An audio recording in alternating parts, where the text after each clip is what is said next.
Hi, I'm Cobbler Bob, and this is my 1971 Cutlass S Resto mod.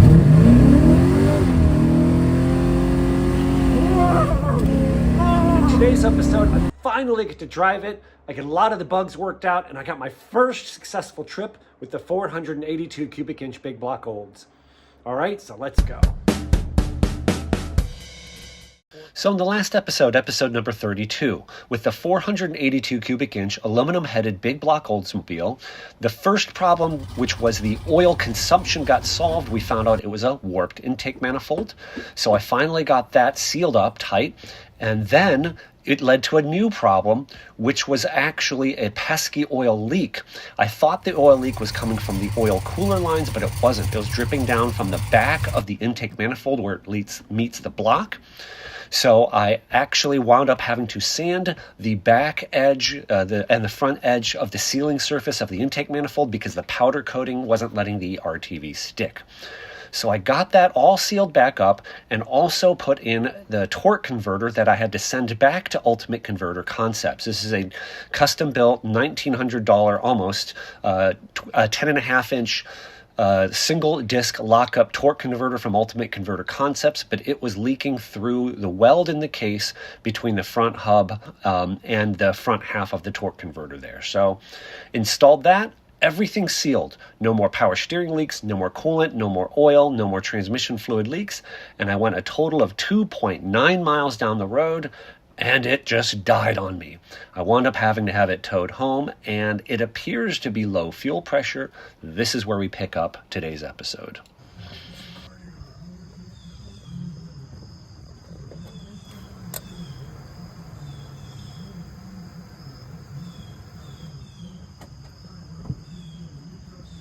Main road here, 4-lane road. I was just doing 40 miles an hour, just 1500 RPM or whatever. It just like I shut the key off. I was like, it just died.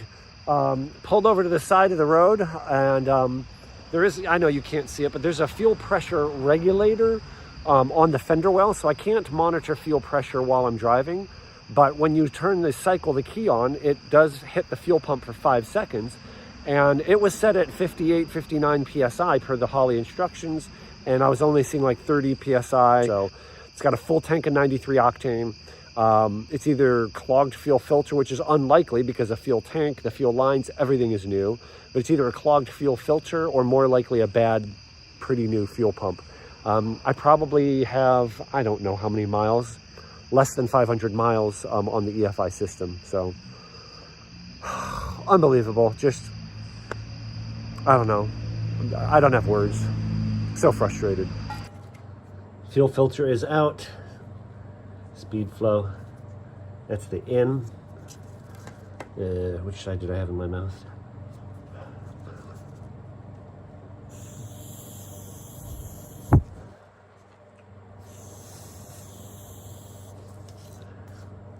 It's easy to blow through. So it does come apart. There's a filter element. Not sure if it filters from the inside. See, it goes this way, out, so it goes outside in. I don't see anything in it at all.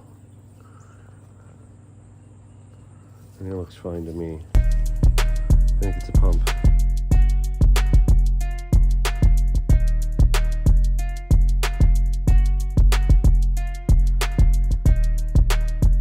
Another beautiful autumn afternoon here in Northeast Ohio. There's probably only really a handful of days like this left in car shows, and again, I'm missing it because of the fuel pump.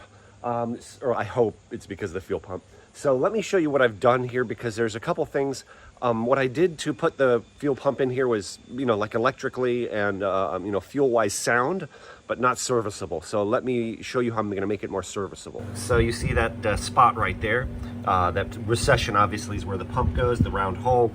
I don't necessarily have to drop the tank, fuel tank out of the car to change this if I put an access patch, or an access hatch, I guess, in the trunk floor above there. This car is absolutely not stock. I have no problems cutting it up. That's why I bought a Cutlass S and not a 442. So I think that's what I'm going to do, because then in theory what I should be able to do is next time, if I have the same spare fuel pump, this harness plugs in. If I had to, even at the side of the road, I could open the access hatch, remove the pressure line, remove the return line, pressure return, these 5 screws, and you know, oh, the harness, I'd have to make sure that I have a plug there, unplug it, remove the whole thing, change the pump itself, drop it back in, and I could be good to go. So here's the Holley fuel pump, removed it. It's got the clip-on fuel sock there, and it just slips over on the top, 2-pin connector. And this is the one I picked up, AEM, high flow intake fuel pump. I think it was like $169 regular price or $165. It was on sale though for $105. I think it came out to like $122 with tax, something like that. But if you look, and it's listed as 400 liters per hour. The Holley one is listed as 340. I mean, it's like surprisingly similar. And it does come with a insulator thing on the outside, and a larger fuel sock. So this part number is 50-1230. The AEM pump is listed at 400 liters per hour, and it filled, although it's slightly concave some. Anyway, I tried to overfill it to compensate for that dent, but it basically filled the 5 gallons in 3 minutes and 5 seconds. I do want to show you one thing though. The socks that they put on here are not just a filter. Watch this when I lift it out. You'll see it's full. And look at this. It actually takes time for it to drain back out. So that is actually an effective tool to try and keep the pickup covered. The way this pump is held in to the flange here is when you tighten these little feet, you tighten, these will come out and clamp up. Pretty ingenious. To loosen, to get it out though, it'll be up here. To get it out, you have to loosen the screw enough where this drops down below and pop in. Then you can kind of reach in with your finger or a screwdriver and get those back out of the way before it comes out. And I measured out an access patch. I think this is what it's gonna look like. I don't want it, you know, over here. I want the fasteners in this area because then the fasteners could hang down, you know, stick down and not pierce into the tank. So I think that's what that's gonna look like. And I'll probably put like, I don't know, 1, 2, 3, 4, 5, 6, 7, 8 to 10 screws on it. I think I'm committed now. Woohoo! I'm creeping up on it. As you can see, I'm gonna go to the blue line there and there. I didn't want to cut too much. There's a little bit of variance in where the tank can go in, but scary. Okay, I think I've got this thing wired. So there's one wire going to the ground. I keep ripping the connector end off it because you drop the tank and it's, bolted up here to the body. So no, that's part of this connector. Then obviously the positive and negative wires from the fuel pump, positive and negative wires from the fuel pump. So in other words, now what let me see, did I do this correctly? Shoot, I did not do this correctly. This wire cannot be in this loop. All right, now I have it wired correctly. There's just 2 wires here for the fuel pump. That way from that access hatch, I can just unplug this and pull the whole fuel pump unit out. These 2 lines obviously be accessible. And then I put a weather pack connector here. This is for the ground, just for the signal, for the fuel level, ground and fuel level sender. And then those also have a pigtail there, but they're separate. So this should make it nice and serviceable. That only comes off when the tank comes down. This comes off just when I open the hatch to change the fuel pump.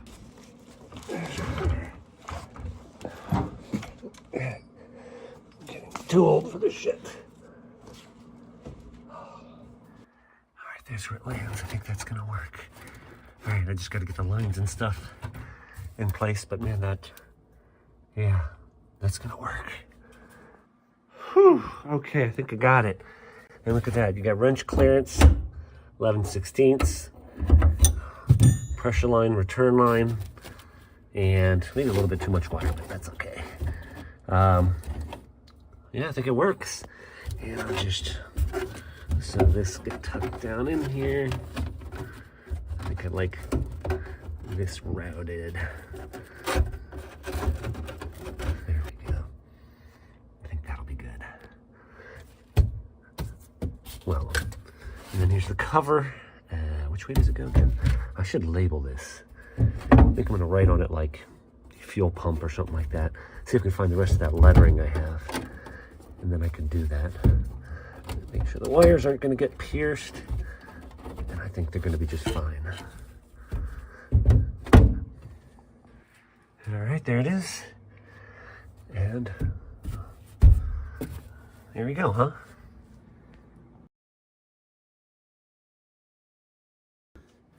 All right, so let's check the fuel pressure.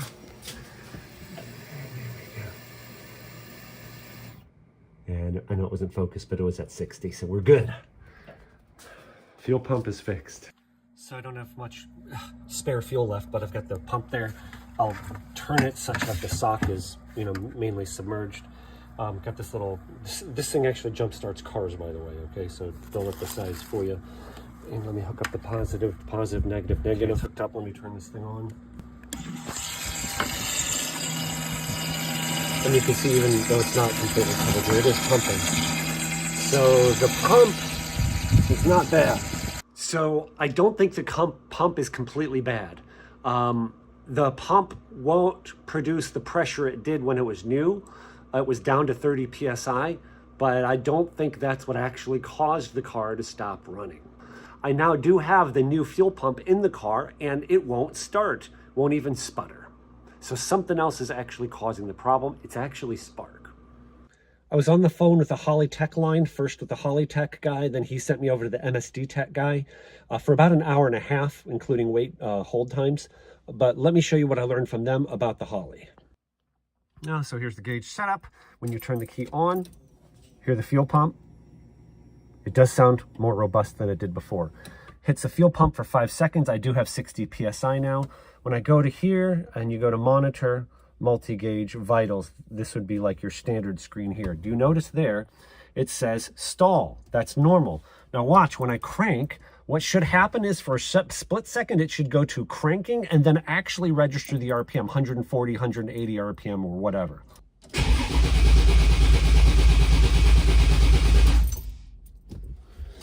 So what that means is that the ECM is not registering any signal from the distributor. Beliefs. We all have beliefs. There's something called confirmation bias. I've done this a bunch of times, but I've done this twice real big ways with the car recently. Confirmation bias is when we believe one thing to be true and then we find evidence to support that, even if this thing is not necessarily true. So what I did was I saw that the fuel pressure was low. I'm doubting myself a little bit, but anyway, fuel pressure was 30, not 60. I even did try cranking up the regulator to raise the fuel pressure up, and I had it all the way, you know, maxed, and it would not build 60 PSI. So I'm pretty 99% certain that fuel pump is going bad, but I'm also pretty certain that's not why it stalled. The ECM has no idea what the fuel pressure is. In my case, I didn't buy the extra sensor to monitor it, so it's just going to open the injector pulse width up more to compensate for not enough fuel. You know, when at least it'll do that when it's in closed loop. So the confirmation bias is I was sure because I found a problem, that must be the problem. That was my bias. And that's why I went and did it. Even though in hindsight, it's not a bad idea. Now I have a quick change fuel pump. And I also found a way that I can replace it for $100, you know, and $5. So that's still good. But the other thing that I did was when I was sure that the oil leak was coming from those oil lines in the last episode, you know, I changed that 3 or 4 times, different parts within the oil lines, and it wasn't those oil lines that was the problem. I had confirmation bias. I was certain that that's where the oil was coming from, and it wasn't. It was coming from the intake manifold, the back passenger side of the intake manifold right above that area. So be very careful of that. Be careful of what we are sure that is true that may not be. Disassembling distributor, gonna remove it to make my things as easy on myself as possible. Hope you can see the timing mark there, if I can get the camera to focus. Yeah, right at top dead center. I know that it's top dead center firing because here's the #1 plug wire. I trace it back. That's this terminal right here. And when I pull the distributor cap off, the rotor is pointed just before it. So now I can pull the distributor out. So guys, here's what I did. I bought a second Holley Dual Sync distributor. They were on sale as part of the reason. It's part number 565206. Mine, as I said earlier, is being repaired. I think they said 2 to 3 weeks plus shipping. So in reality, it's another month gone. As of when I'm repairing this car, it's very late September in Northeast Ohio. Don't have a lot of nice days left. Just really a handful of car shows left, and I was bound and determined to take my car to the car show. So I put this second distributor in. When I get mine repaired to get it back, that means I should have 2 working distributors. I can keep 1 spare in the car. And that way, if one goes bad, I can send it out and always have one to work with. And like I said, it was on sale, so for $290, yeah, there are worse things. All right, we're on the road.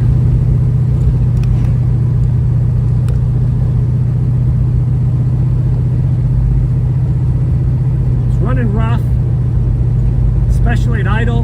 Now it's running rich where before it was lean. I think I've got some things messed up in the fuel table now because it was running with vacuum leaks. It was running with oil entering into the combustion chamber, and now that's not doing that, I think it's running rich. So right now at idle, even cruising to this light here, it's about 12.5 to 1 air fuel. It's getting a little better though. I think the plugs were fouled as well. I'll keep driving it, see how it goes. It's running better, it's smoothing out a little bit. Closed loop, learning. It's still a little bit rich at idle. It's running like around 12 to 1, 11 to 7, 12.3 to 1 at idle. Like right now I'm 13.4, 13.3. Accelerate a little bit, it goes up to 14.5 air fuel. So when I'm on the gas, 14.7. So it's not bad when I'm cruising. Dang man, this thing's got some power though. Spin the tires in second gear at part throttle. I know my rear tires are pretty crappy as well, but still, feels good.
You have no idea how nervous I am. It's its first trip.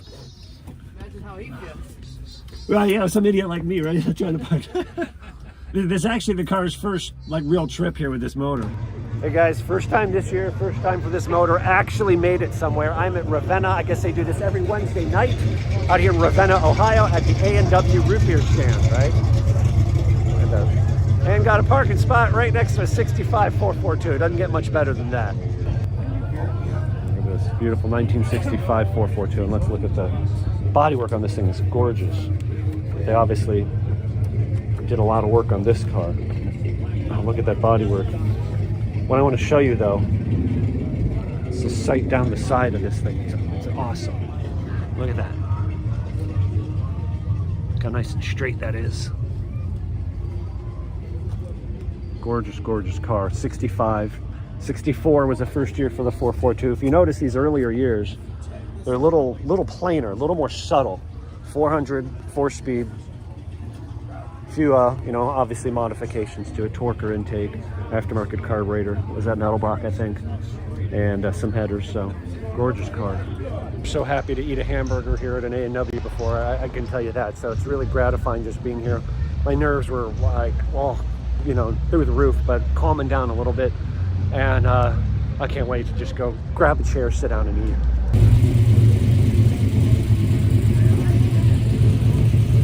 It's actually starting to clear out here.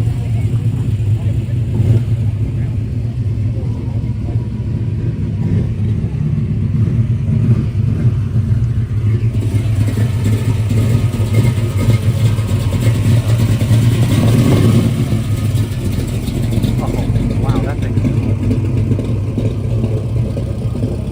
I like it. I don't know what it is, but I like it. No idea what the crap that is. I couldn't even tell you a make.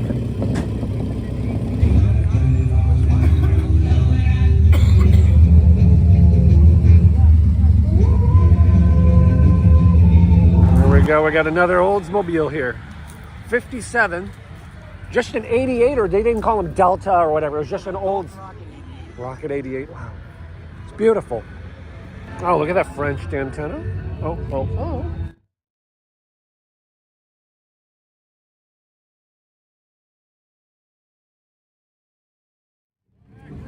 Something you don't see every day is a Dart GT. I don't know what year it is. I'm going to guess. It says 66. I'm not much for the import stuff, but dang, man, you got to give this guy some props. Look at this thing. I don't even know what it is. This, I know what this is. Is this a Celica? Is this a Toyota Celica? Lambo doors, detail out, nice wheels, wing, nitrous.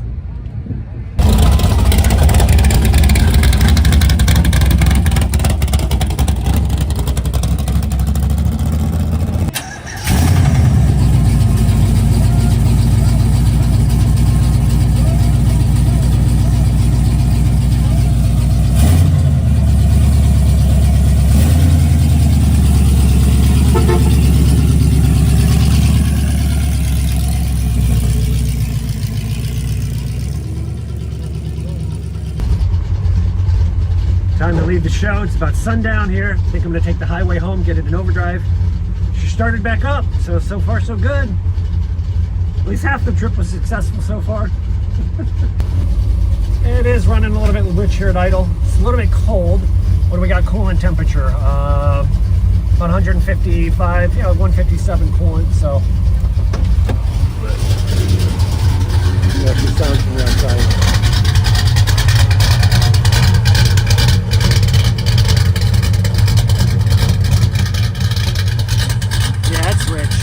Definitely rich, you can smell it.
overheating. She was starting to get out of hand though, and I jumped on it there.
Idle's like crap when it's hot.